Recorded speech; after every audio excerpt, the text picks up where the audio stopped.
media fraternity. I am Professor Shahid Rasool, Dean Academic Affairs, Central University of Kashmir.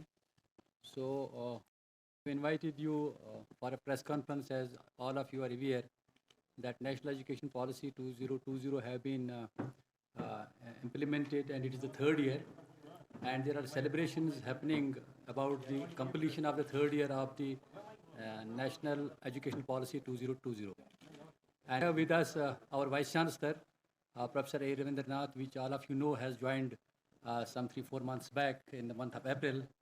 And since then, he has not only, kept us busy overnight, he has kept the whole university, including students and scholars, involved in seeing that, the university develops in a proper manner and the national education policy is implemented in letter and spirit so that our students can also compete at the national and international level. We want to take off with the other aspects of the NAB 2020 in letter and spirit, what my colleagues has been mentioned. So, okay, just we have provided target 100. Some of them it is being covered on that, under that particular brochure also. But today we have assembled here only the third year of education policy has been introduced in 1968. It took almost 10 years to implement it.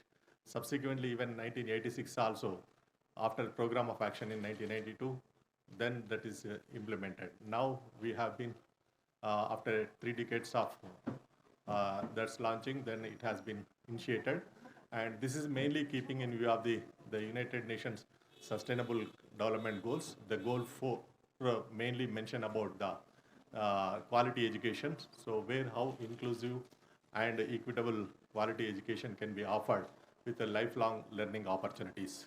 So keeping in that mind, this has been developed only and a learner-centric education system they wanted to offer. Here, mainly the programs which university is to conceive based on the holistic education approach. And secondly, the curricula and courses must emphasize on the outcome-based education system, mainly with the knowledge, skills, and competency, how the student is acquiring. So next, finally, thirdly, it is mainly goes with the pedagogy model, which we need to adopt based on the learner interest and learner abilities, just we have to work out. So here, normally, we are thinking about a 4-pronged strategy, that is teaching, learning, training, and engagement. So in this 4-pronged strategy, just we wanted to see that first, teaching is the prescribed curricula. If any student is interested to learn beyond the curricula, it will be called learning aspects. So that thirdly, if any student is interested in acquiring certain skills, we wanted to give the special training in that aspect. And fourthly, we wanted to see the student will have the opportunity to pursue any research, they can go ahead. So just I would like to mention, because we are handling the students of digital divide generation and also who want to explore. So based on that, just the curriculum design and opportunity of curriculum delivery is to be modified in academy. So universities need to gear up for that particular situation. So we know when it is learner centric, but learner can be looked into 3 kinds of people normally entering into the university system. One is first generation learner will be there, and the second one is second generation. The third is third generation. So these people will have different abilities and interest for the learning aspects. Accordingly, university need to design the curriculum and courses. So that we are focusing on. Another aspect just we have to see in this also, the learners has different abilities. So based on the abilities, we can call it a gifted learner and average learner and passive learner. So gifted learner is normally a self-motivated guy. So we have to provide certain support and facilities for him, so to study beyond the curriculum which is required. The passive learner, average learner normally requires a motivation. So for that, the teachers are designing specifically how they can motivate and make him to be a good outcome-based learner to get into either in employment or into higher education system. The passive learner mainly needs an attention where the remedial classes will be arranged for the students, and they make them to bring into the mainstream. So this way, just to the learner focusing curriculum and delivery, both we are focusing on. Further, we want to give the knowledge of the past, that is what they were, and knowledge which has said what at present, and knowledge which ought to be mainly how they can predict the future. So these things just we would like to focus on. So based on that, the student can choose their careers, how it should be there. And we already mentioned certain aspects, these things, just I would like to, in this particular brief note we mentioned. So these particularly, these copies have been provided to you. So first, the holistic multidisciplinary approach is adopted through various domains of general, professional, technical, and vocational education. Probably you might be knowing the terminology, but what is the main objective of this particular general education? You know very well, general education is mainly meant for life and values, training the people, especially BA, BCom, BSc comes under general education. And professional education, normally we consider as a legal education, management education, teacher education, and media studies, like that, it will be part of that. And technical education is mainly that professional education is especially for training the people for certain expertise, standard, and ethics is important. And technical education is, BE, BTech are the programs which is mainly meant for the students to innovation and invention purposes. And fourthly, the vocational education mainly training the students for a specific work. So these four types of education being offered at Central Institute of Kashmir. So this how we are going to integrate in the multidisciplinary approach based on the requirements. Now the NEP has given the CCF UP of which UGC has recently launched in the month of November. So that we are adopting and aligning the existing batch to this new model, and thereby they will have an opportunity to go this, because this is mainly consists of 6 types of classification is there being given for the courses. One is major courses, the second one is the minor courses, third is multidisciplinary, and fourth is ability enhancement, and fifth is the skill enhancement, and sixth is the value added courses. So these 4 courses, mainly multidisciplinary, skill education, ability enhancement, and value added courses, students have an option to choose from the open education resources, especially the SWAYAM and MOOCs, so that, whereas major and minor will be offered in the institution itself. So that flexibility has been given by the UGC, up to 40% we can move. At the moment, we are having only 20% is there. Our next statutory body, Academic Council and Board of Studies, will enable the student to go up to 40%. So these are the things just we are planning to do. And 4-year integrated teacher education program also we are approved by the NCTE, and which we are launching from next academic year onwards. And the registration in Academic Bank of Credits and National Academic Depository is already completed, and some students are already being started enrolling. And so there are 6 diploma courses are offered under Design and Innovation Center is there. So yeah. Okay. So these are the things just at the moment existing is there.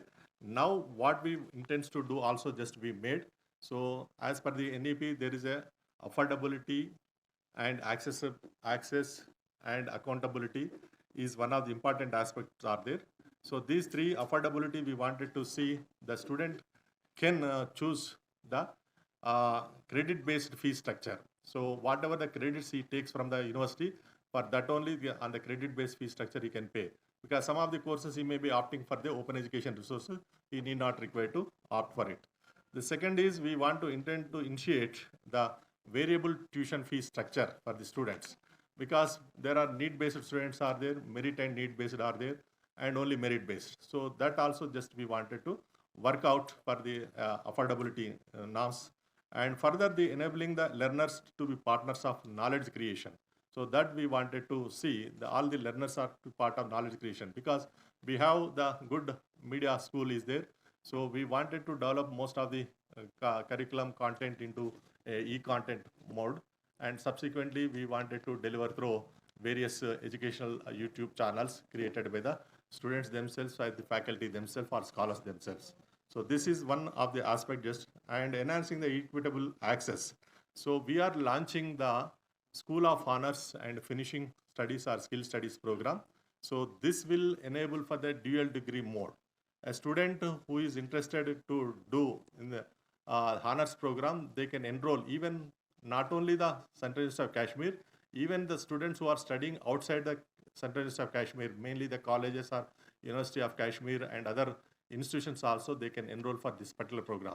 This we wanted to offer in the immersion model. So this is which we envisaged, and probably you may understand the subsequently when the policy is being made for this particular one.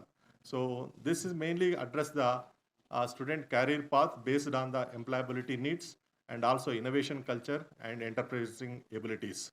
So another one is we wanted to creation of instructional media center to develop digital and online courses with the standard protocol of learning process and dissemination of knowledge.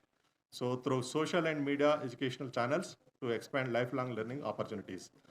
And further, we wanted to have the facilitating design your own courses. Probably recently you might have been known about University of Jammu. They wanted to start design their own programs, degrees. But we wanted to have design your own courses under exit model. So that will be the thing. We wanted to go ahead. So in the exit provision, there is 4 credits of theory will be there, 6 credits of experiential learning will be there. The students, them because they are the most informed students, so they can design the what are the market driven options are there and opportunities are there. Based on that, they can design the courses. In that, we will provide the experts to deliver at least 12 out of 30 hours as expert lectures, and remaining 18 hours students under self-access interactive learning. So they will complete it. So thereby 2 credits each like that they complete it, 4 credits. Then 6 credits we provide the experiential learning by attaching to any of the industry or service sector or the research organization to get that particular practical exposure, and to subsequently those 10 credits help them to exit the program and they can get an employment opportunity. So this is one thing just we are thinking about under enhancing equitable access. So next, signing translatable MOUs. So far MOUs has been signed, we are not able to translate into the action. So that we wanted to do with an institution of national importance and other research organizations and premier institutions. And not only that, even industries, manufacturing and service sector and NGOs, etc. We wanted to have it so that the students can have an opportunity to have the experiential learning, and also sharing of expertise and resources with them. It is one of the opportunities just we are looking at. Even the internship trainings also just we wanted to do under this particular MOUs. So further, we wanted to create unique facilities under student support and progression through skill development center and knowledge resource center and student activity center. So one of the brochure which we have given in that details are there about these 3. So you can know. And ensuring quality and accountability is one of the important aspects of this NEP 2020. So for this, we wanted to strengthen the IT-enabled service, both in academics and administration, through establishment of Center for Information Technology. So it will utilize the services of National Educational Technology Forum for effective use of technology to enhance effectiveness and academics and administration in the university. So this is what just we wanted to look into that. Next, facilitating e-governance and automation of administration and academics is the priority area for ensuring transparency and accountability, and formulation of appropriate policies for ease of dispense of issues related to academic and administrative matters with specific focus on capacity building of faculty and staff. This is one of the important aspects just we are looking at. And creation of state-of-art infrastructure for administration, academics and amenities with net zero campus norms, and ensure proper fiscal management and disciplines. So these are the things just to be under quality and accountability just we are. Now another important aspect in the promotion of Indian languages is there and culture in addition to Indian knowledge system. So for this we wanted to establish a Center for Kashmiri Language and Culture Studies.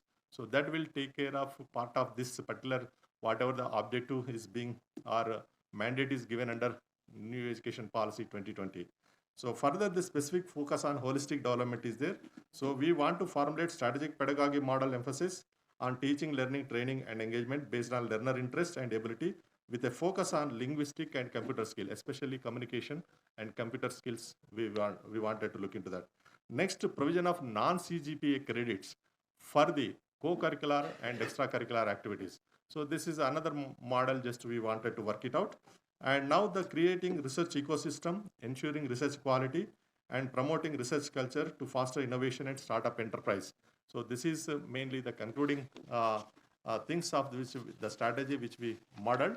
And you are knowing that the implementation of NEP 20 requires a concerted efforts from the central, state governments, and educational institutions, teachers, parents, and other stakeholders. So we have the three kinds of stakeholders are there for primary stakeholders and secondary stakeholders and tertiary stakeholders. So primary stakeholders mainly includes the faculty and staff and students and the governing bodies and other statutory bodies of the institution. The secondary stakeholders, mainly the parents, alumni, and the government will be there. And tertiary stakeholders, mainly the employers and other societies, and like you people also part of that tertiary stakeholders. So it is given an understanding that NEP 20 is conceived in tune with the global agenda of United Nations Sustainable Development Goals 2030 as reflected in Sustainable Development Goal 4 that seeks to ensure inclusive and equitable quality education and promote lifelong learning opportunities for all. So this requires substantial investment in providing strong and vibrant public education system by facilitating the true philanthropic contribution through active participation of community and private sector under corporate social responsibility. So this we are wanted to have. And finally, transforming India's education system to meet the demands of rapidly evolving global landscape and foster competent and skilled and knowledgeable citizenry capable of contributing effectively to society and the economy. So this is the main concept behind this NEP 2020 and how we are geared up and prepared for this particular situation which NEP 2020 has mandated for all the higher education institutions.